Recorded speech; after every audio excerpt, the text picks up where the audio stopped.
nama karra tarkaanfii fudhatanii murtee kanatu itti murtaa'e. Bulchiinsi kominikeeshinii aanaa geeraa jechuudha viidiyoo tokko suuraa tokko poostii tokko poostotee ture guyyaa. Waa hunda ragaadhaaf qabannee lafa taa'aa jirra. Immediately yeroo koomentii jalatti bukoo isaan bukeessan cubbuu isaan hojjetan kana maqaballeessa shira isaan jechuudha. Fuudhanii garbaan kana uummanni koomentiidhaan hafuura kutee jedhu poostii dileetii godhan. Safuudhaan kun kominikeeshinii aanaa tokko jechuun bara aanaa keessatti namoota miliyoona gamtu argama yaa jara keenya. Uummata baay'ee bara. Itti gaafatamummaa guddaa qabu namoonni bakka san ta'an. Akka ijoollee tiktookii yookaan ammoo akka wanti feesbuuk irratti waan argatu maxxansitee yeroo itti amanamu balleessitu miti. Waan maxxansan itti gaafatamummaa fudhatanii ragaa quubsaa qabaataniiti. Isinii galee hin kaasan poostii sana jechuudha. Bulchaan aanaa geeraa gad ba'ee uummata dhiifama gaafatee namoota waan kana raawwatanii jedhan jechuudha. Kallattiin akka hordofnee waan tokko isin goonu jedhee waadaa galee jira. Maxxansee jiranis feesbuuka isaarratti jechuudha guyyaa irraa. Erguma hojiin keenya hojjetamee boodatti jechuudha. Kun dirqama. Uummata dhiifama jechuudhaan wantoota akkasii dogoggoroo uumame jechuudhaan kun aadaa baratameedha biyya kana keessatti. Sammiti amma uummanni kan barbaadu. Dhugumatti yoo uummataaf quuqamu ta'ee jedhe namicha manguddoo duratti akkas uummata xiqqeessee poolisii Asaaminoo jedhamu. Asaaminoo bulee Oromoo allee. Asaaminoo jedhamee Oromoon jiru jira dhiifama naa godhaati. Wallaahi jireenya gooti dhaga'ee hin beekwan. Asaaminoo adafris ambarbir kuni maqaa nama keenyaa miti jara keenya. Think of think the president mammee tokko. Asaaminoo bulee Oromoo allee. Maana namni Asaaminoo? Bagulbat baxafii biloo. Aboo mucaa sana mucaa abdee jedhamu sana maal soo mucaa sana argadhee jedhee wallaahi summoo dhiira mucaa jechuudha sii galee. Garjilbeenfadhu yetti ilmi dhiira akka isaa rarraafattee jirtu jechuudha yakka isaa malee badii isaa malee. Ilmoo haadha wallaahi billaahi. Jilbeenfadhu jedhee beektee. Osoo ilkaan irraa fidee jiretti dhiitii lafa buusanii jiraatan. Badii isaa malee yakka isaa malee ilmi dhiiraa yeroo jilbeenfadhu siin jettu dhuftee uummata fuulduratti waqasaman billaahi mataa isaa osoo diigdee funyaan sirraa diigee jedhee isatu gaarii ture sila. Wallahi wannummaan sirriin isa ture sila. Dhiira mucaa jechuudha abdee sana. Dhiira mucaa sana hariitiin hiikuu qabu yoo hidhanii jiraatan. Maatii jaarsa manguddoo akka sanatti xiqqeeffaman sun manadhaa keessa jiru ilaa amma informeeshinii namoota ollaa jiran irraa kan nagaa qabe jechuudha. Bara dargii keessa jiran si kabalu kaballaa kana jechuudha dhufanii dabballoonni. Si kabalanii bakka kabalamte sana yeroo si dhukkubee xaawwattu yookaan boojjuu maaliif boocha jedhanii amma itti dabalu. Kabalamtee qaama keetti si dhukkuban boocha. Yeroo boochee jette maaliif boocha jedhanii kaballaa amma sii da'u. Waan akkasii deemaa jira. Fokkuu angas ga'u manguddoo angas ga'u garratti raawwatame booda mana dhaagalchuu jechuun maali? Kun fudhataman qabu jechuudha. Ammas taanaan qaamonni viidiyoo kana dhaggeeffachaa jirtan. Of course biyya keessa jirra. Pilaaneetii biraarra hin jirru. Sa'aatii feetan irratti waan dubbannuun itti gaafatamummaa fudhannee waan goonu kan murtee feetan fudhachuu mirga qabdu.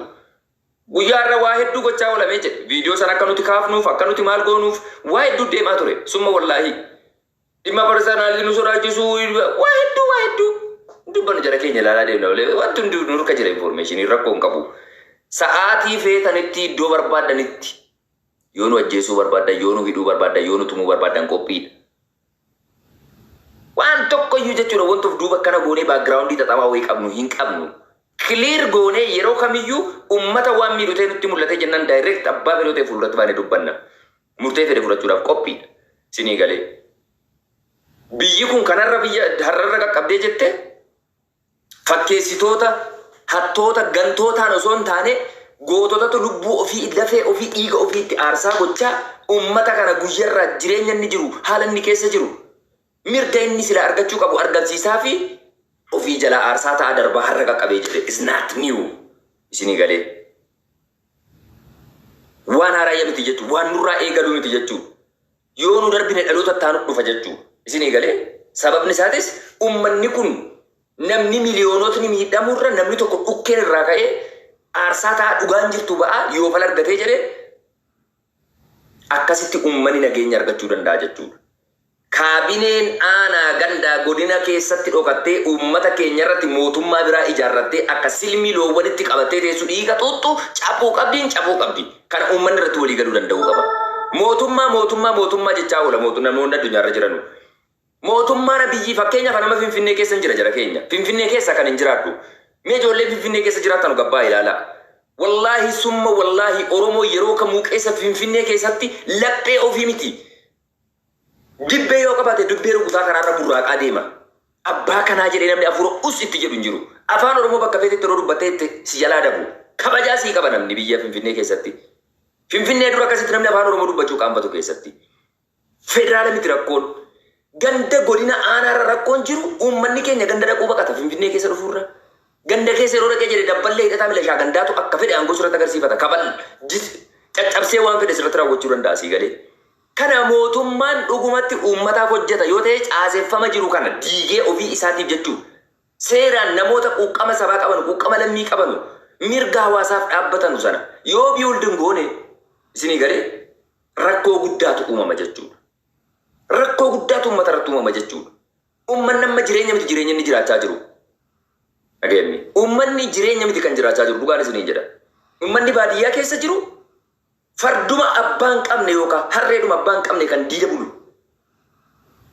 Yeroo fidattee halkan dukkanaan ka'iitii zaappa yookaan waan lafaan qofforu fuudhii kottu yennaan fuudhee fiiguudha.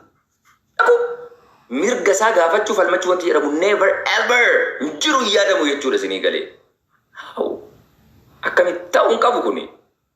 Ta'uun qabu wallaahi.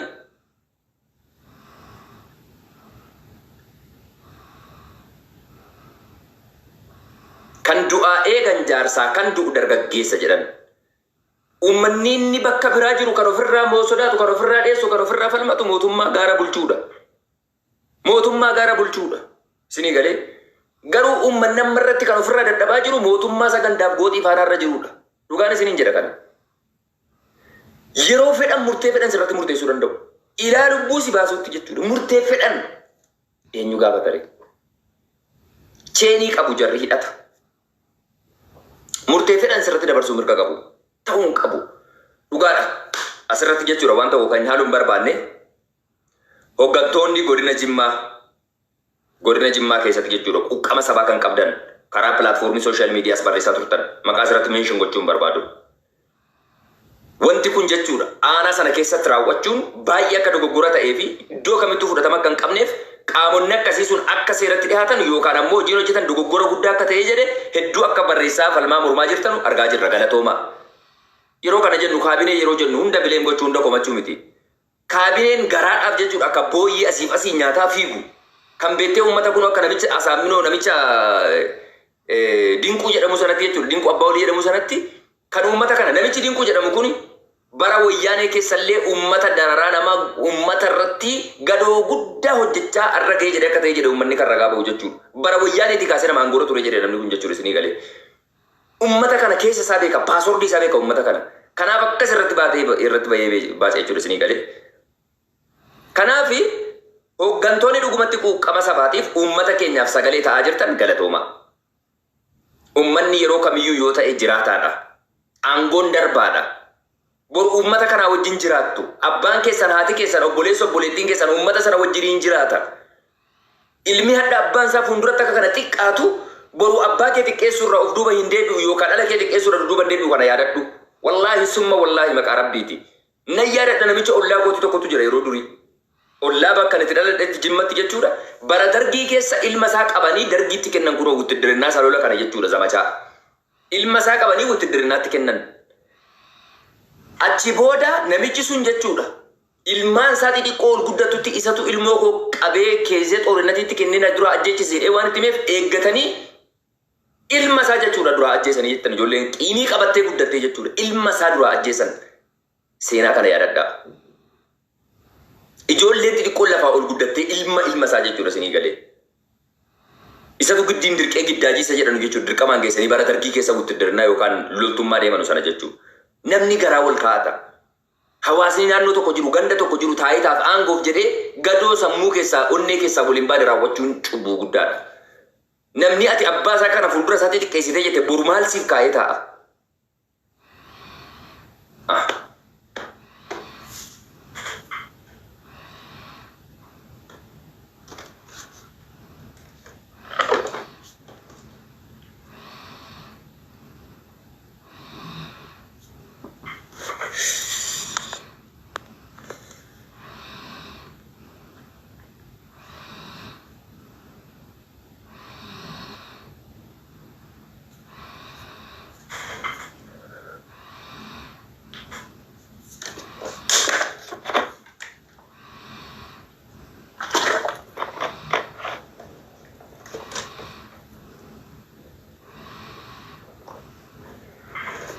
Sorry guys. Waa biraa miti dhugaa rabbii. Manguddoo jechuudha jaarsa ammas gahu. Namootni hangas baay'atan osoo taa'an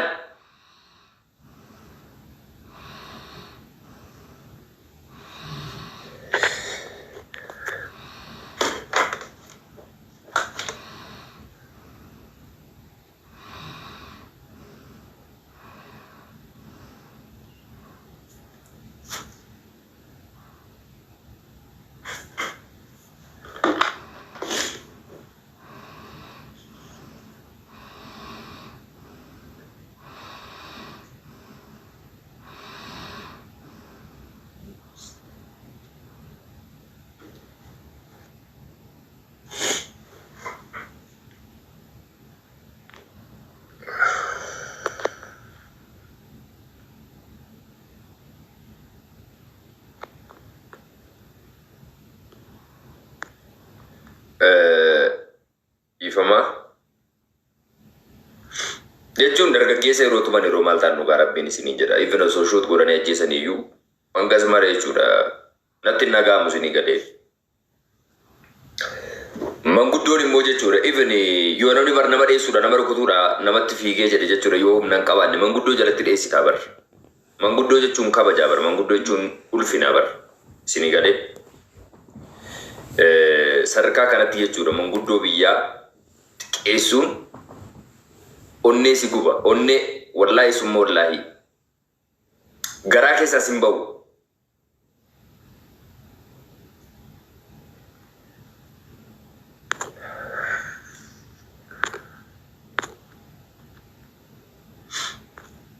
Jara keenya cubbuu gurguddaatu raawwatama biyyattii keessatti garuu levelii sanaan akkas walammeessuun gaarii miti.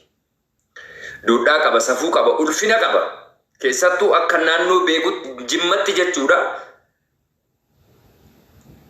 Hangam wallaalaa haa ta'u jechuudha. Hangam wallaalaa akkamii haa ta'u. Even nama hajjiin dhaqne haa ta'u. Nama umriin ol fagaatee jedhee fareenni addaatee yookaan xiqqoo dulloomee jedhee hajii sheekii jedhama malee maqaadhaan waamtu safuu beekte. Oromiyaa bakka baay'eetti illee akkanatti beekama. Isinii galee moggaasa fedhan maqaa fedhan ofii fuudhanii yoo ati fakkeenyaaf jechuudha.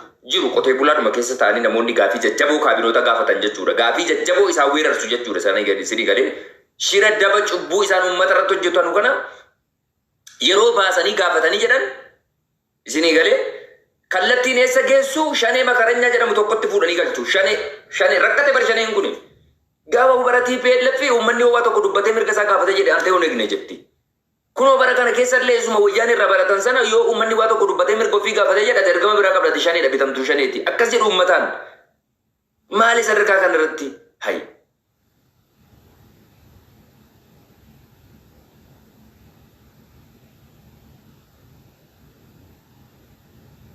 Akka sana uummata irratti xiqqeessanii akka sana tumaa jedhanii akka sana fokkisiisanii namummaa irraa galchanii jechuudha ilma dhiiraa. Abbaa sambooda geessanii manadhaatti galchu. Isa qofa miti fira ahlii isaa wajjin walitti qabanii soddaa waliin. Maali aangoon akkasii? Maali gabrummaan akkasii? Uummanni naannoo sanarra jiraatu maali eega wantoota akkanaa irratti? Hayyi. Kabaja dhiiraan xiqqeessinaa wallaahi. Wanti galee hagalu malee yakka isaatiin qabamee hidhamuun akkuma jirutti ta'e namoota manguddoota yeroo uummata fuuldratti akkas xiqqeessan teessanii ilaaluun safuudha sin. Akka dhiiraa tettanii jaartiitti galtanii wajjin ciisuun qabdanu. Wallaahi summa wallaahi dhiifa manaaf godhaate obboleewwan asirratti dhaggeeffachaa jirtan. Nama guddaa hangam badiyoonni qabatee dhageessanii hidhuudha malee kan isaan qabanu. Uummata fuuldratti akka saree ifataa qabattu ofirraa hidhaa yeroo akkas godhanu. Hayyi. Maali hangas xiqqeenya hangas gahu uummataaf kabajni hin jiru uummata jira taa'aa jiru sanaaf ilma dhiiraati bar. Isaan qamanjaa yookaan rasaa sarkaa qabuudhaaf uummata akkas godhu ta'uu qabu kun. Isinii galee ummata jamii hangas baay'atu keessa dhiira tokkittiin argee jedhana jaallatanu jibbitanus dhiira tokkitti mucaa abdee jedhamu sana jechuudha. Wallaahi summa wallaahi isa qofan argee jedhe jechuudha. Dhalaan tarabbeessaa duuba teessee hedduun gattataa yeroo jettu gaddeebi'ee gattaa kokka. Dachee irra kan teesse yeroo akkasitti mirgi ilmi namaa cabattamitti uummataan gartaa jettiin ta'uu hin qabu dhiisaa jedhanii isaa wal dorgoo qabu malee.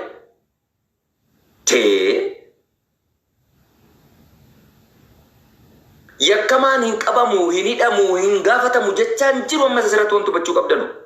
akkaataa yakki itti gaafatamu akkaataa yakkamaan ittiin seeratti dhiyaatu wal garaagarummaa guddaa qaba. Akka sanaanii miti.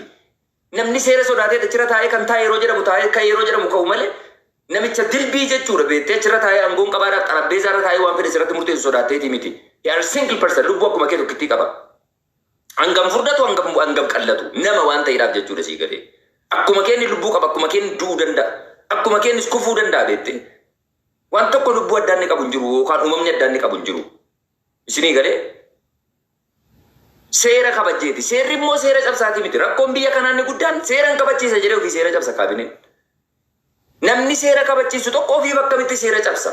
Inni gaafii na hiite hanga yoonaatti deebii dhabuun kanaa bara. Namni tokko namichi kun yakka hojjete dheega yakka isaatiin adabsiisuudhaaf akkasitti uummata fuulduratti nama kana osoo yakki isaa qoratamee seerri ifa ba'ee jechuudha. Dhaddachi seeraa badii wal fakkaatuuf adabbii murteetti dabarsuu hin danda'initti akkamitti kaabineen waan tokko irraa barnoota hin qabne yookaan bar qorannoo yakki kun yoo akka qaba bar poolisumti lafaa kee abbumti fedhee akka qorachuu hin danda'u baay'isa wayi. Poolisiidhuma keessa qorataa yakkaatu jira. To'ataa yakkaatu jira. Isinii galee damee qaba jechuudha wanti hunduu.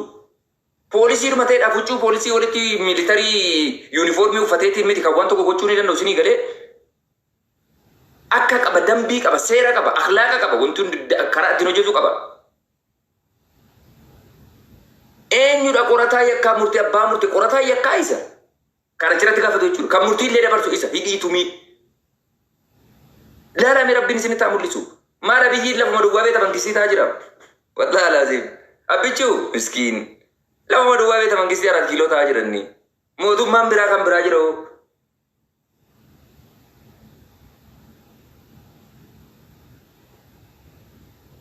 Wanti kun ija kaameeraa akka carraa rabbiin seensiseeti malee bukoo cubbuu dabni uummata keenya irratti dalagamu kan kaameeraan hin argin kan kaameeraan rabbii qofti argaa jiru wallaahi summa wallaahi dhaga'uu itti dubbachuu irraa dubbachuuf miti dhaga'uuf iyyuu isin rifachiisa jechuudha. Isinii galee kanaaf ammas taanaan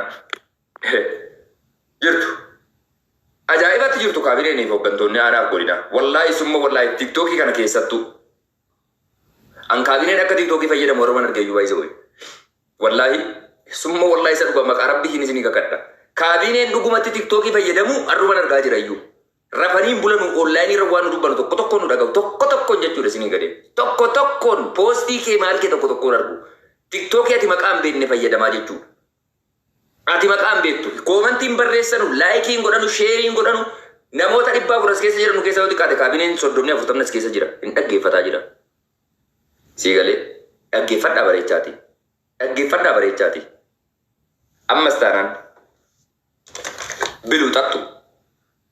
Biluu xaxxu yeroon isin hin jedhu. Gabaachuu albiyyaas baalloo. Nyaadhaa dhugaa. Boccoqaa. Itti fayyadama yeroo hangoo qabdanutti.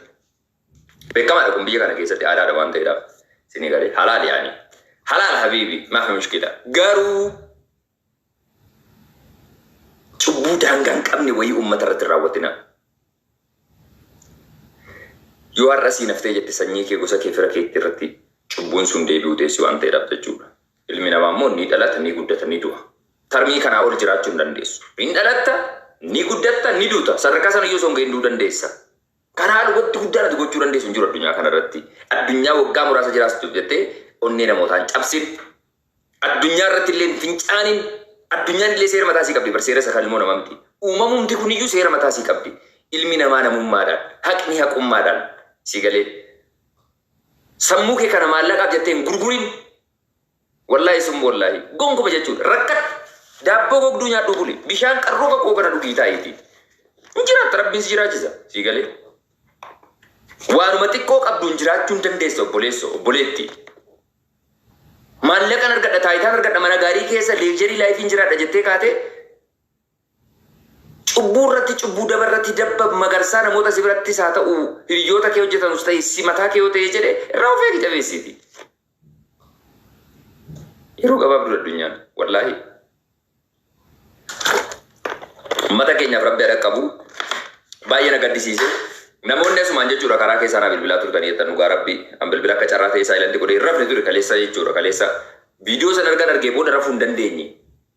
I don't know abbaan qabu ta'eef haa ta'u abbaan qabu sababan ta'eef ta'e hin beeku wallahi manguddoo yeroo rakkatu yeroo argu wallahi summa wallahi onnee kun danda'u na caba baay'ee jechuu viidiyoo chanaalee fixuun dadhabee jedhe jechuun baay'ee na gube innaa kanaafi hanga dandeenyu jechuudha dhugaa irratti haa sochoonu dhugaa irratti haa bobbaanu kutaa kam ganda kam naannoo kam iyyuu haa ta'u Arsii haa ta'u Baalee haa ta'u Walloo haa ta'u Wallagga haa ta'u cubbuun ummata irratti yommuu dalagamu siyaasaa waliin makinaa qaama kamirraayyuu nu faayidaa barbaanneeti miti kan waa goonu qaama kamirraayyuu jechuudha.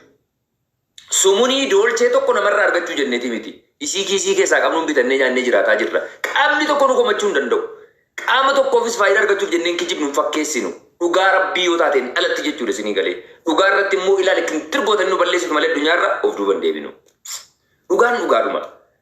Qaamni kamuu nun ergatu, qaamni kamuu nun ajaju, qaamni kamuu kana godhi nuun hin jedhee nu gochisiisuu hin danda'u. Isinii galee. Garuu dhugaa ummataa yemmuu cabu argaa afaan walitti qabachuu hin dandeenye. Laakkii kun hin ta'u. Isin irras jibbaan qabnu akka namummaatti isinii galee. Hojiin keessan dogoggoroota dhiisaa gaafa gaarii hojjetan jabaadha. Harka isinii rukutu kun uumama keenya akkasitti beekadha. Kanaaf ammas taanaan obboleewwan keenya namoota hidhaman jechuudha. Abbaa keenya akkas xiqqeeffaman dabalatee obboleessi keenya abdeetamaam manadhaa keessa jiru nu baasa. Badii isaan hin balleessine warri yakkitanii jettan hoggantoonni aanaa fi godinaa isinii galee ummata irratti safuu Oromoo cabsanii kabaja naannoo sanaa xiqqeessanii qaamolee yakka gurguddaa akkasii raawwatan kana seeratti nuuf dhiyeessa. Yoo dhuguma kabaja ummataa qabdu ta'e, yoo dhuguma jaalala ummataa qabdu ta'e, yoo dhuguma aantummaa ummataa qabdu ta'e seera jechuun hangam akka inni humna qabu isin irrattuu barra. Isin irrattuu ilaalla. Seeratti nuuf dhiyeessa warra kana. Gaafa sana jechuudha kan dhuguma isin haqaaf hojjettu dhugaaf hojjettu jennee dubbachuu dandeenyu. Sana achi garuu miskiinni miidiyaa irratti callisee boo'ee xiyyeedhaa fi wanti waan tokko jijjiiramu hin jiru jettanii kaatanii tuffattu uummata yoo ta'e jedhe ofuma miidhaa jirtu. Ofuma miidhaa jirtu. Hankanuman jedhaa.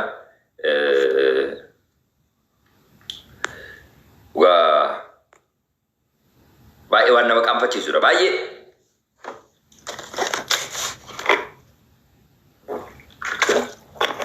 Kaabinee aanaa geeraa keessaa wanti rakkoo jedhee beektanii. Viidiyoo gootuutu jira. Viidiyoon sun citee ba'ee nama goyyoomsuudhaa jedhameeti. Akkas ta'uudhaa jedheeti. Jedhanii waan biraa wayii sitti fiduuf yaalu. Viidiyoo daqiiqaa lama hin geenye sana namni ilaalee jedhe viidiyoon sun waan edii ta'e hin qabu. Waan itti dabalame waan irraa hir'ate hin qabu. Viidiyoo qulqulluu sana namni ilaalee kan biraa waa barbaadu yoo jiraate jedhe mataan nagaa miti jechuudha sii galee. Viidiyoo kan biraa maaliin barbaadaani? Hayi. Viidiyoo kana ol maallatti agarsiisuufi. Kana dura wanti isin dubbattan inshallah sa'aatii 10 iyyuu haa ta'u. Sana booda wanti isin dubbattan sa'aatii 20 iyyuu haa ta'u. Hiikan qabu. Daqiiqaa muraasa sana keessatti gochaan isin raawwattan sammuu ilma namaa kana waan tarsaasee baasuudha jechuudha. Nama akka namummaatti yaaduuf jechuudha. Dhugaa ilma namummaatiif namni dhaabbatu yoo jiraate jedhe jechuudha isinii galee. Kanaaf viidiyoon barbaachisu hin jiru sun ga'aadha. Viidiyoon dabalataa isin kaasaaf biddanuu hin jiru.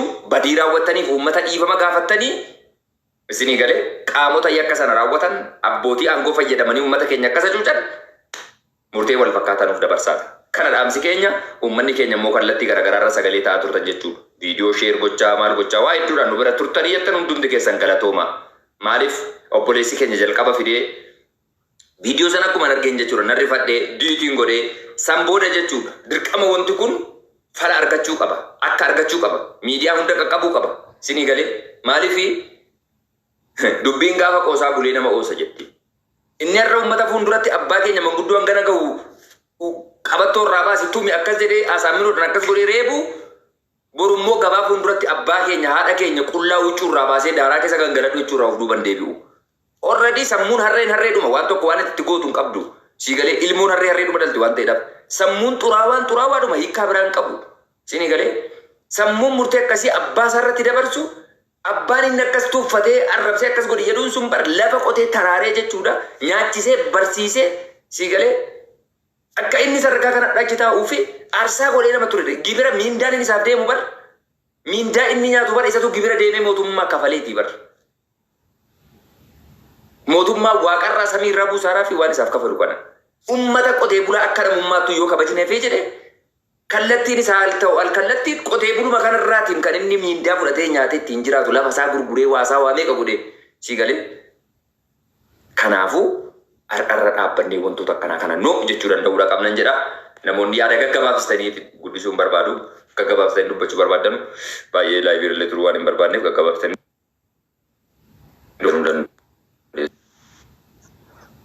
Assalamu alaikum.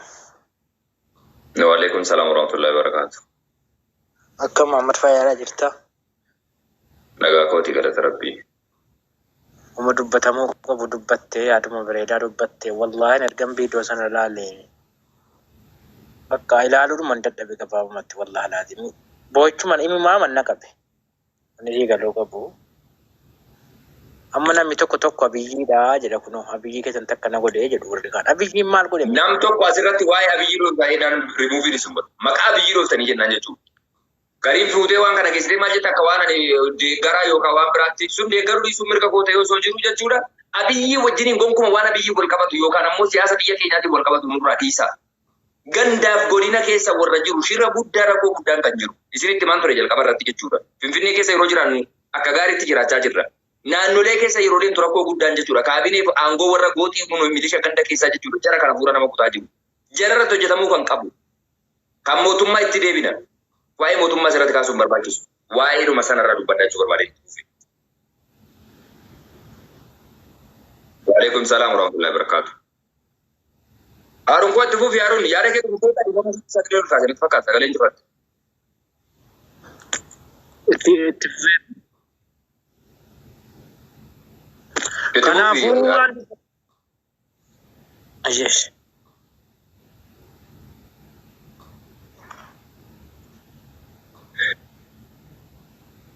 Okay, Haarun ati dubbadhu baay'ee ati dubbadhu.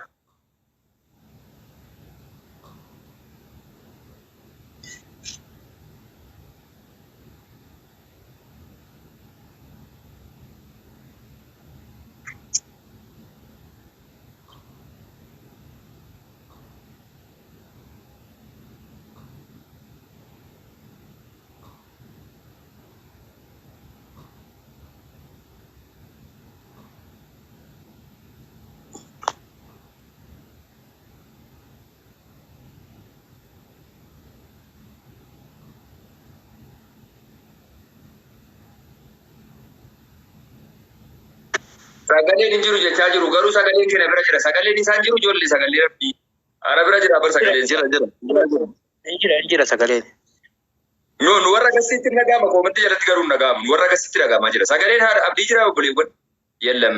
Okay, hin jiru sagaleen kee bayi deebii abdii dhiifa mooli. Bayi deebii eerfoonii yookaan kaater. Bayi deebii. Sinseensisa. Ayyee maammi yaada xiqqoo siin qaba yaadan qabu dabarfadheetiin bu'aa dalagaa weerran jira dhiifamaa waliin. Ma hunduu dalagaa qaba tartiibaan eegaa jira haa ta'u eeyyatu.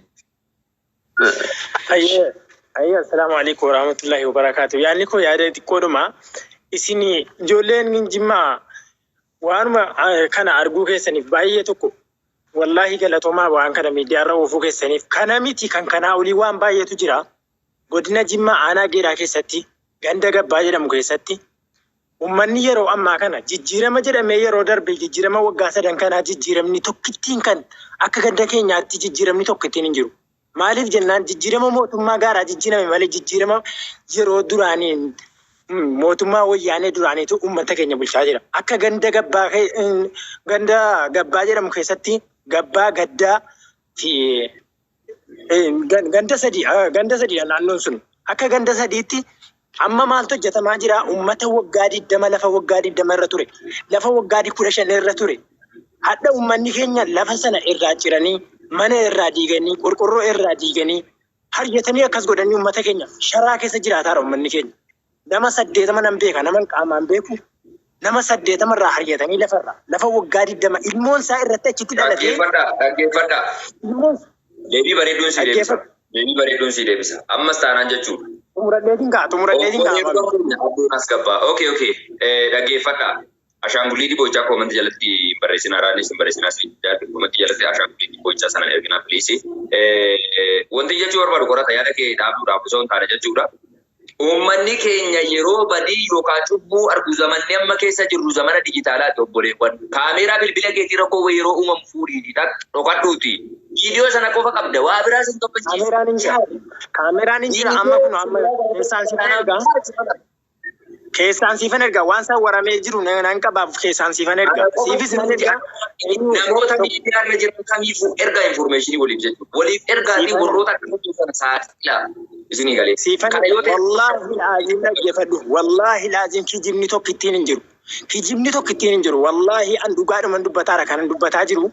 Viidiyoo kana isinillee argitanii gubattanii. Viidiyoo kana obboleettiin koo ganda gabbaa koroo godina Jimmaa aanaa geeraa ganda gabbaa jedhamtu keessatti kan isin heerumtee jirtu. Abbaan manaa isii lafa isin irra jirtu lafa hadha waggaa 20 ilmoon isii irratti dhalattee achitti heerumtee achitti ilmoon isii dhalattee barumsa mana barumsaa jirti. Waggaa 15 ilmoon isii. Abbaan manaa isii achirraa hayyatame nama 80 kan achirraa hayyatame. Kan achi jiru aanaa kan bulchiinni ganda sanaa Addis Obbaa Maccaati tokko Saalii Kamaal jedhama kan achi keessa hojjetaa jiru. Awwal Obbaa Maccaamu maal jedhama. Namoonni warri sun jechuudha kaabinee warra duraan yeroo mallasaan uummata keenya dararaa tureetu utuu naannoo sana keessatti hin jijjiiramin jira.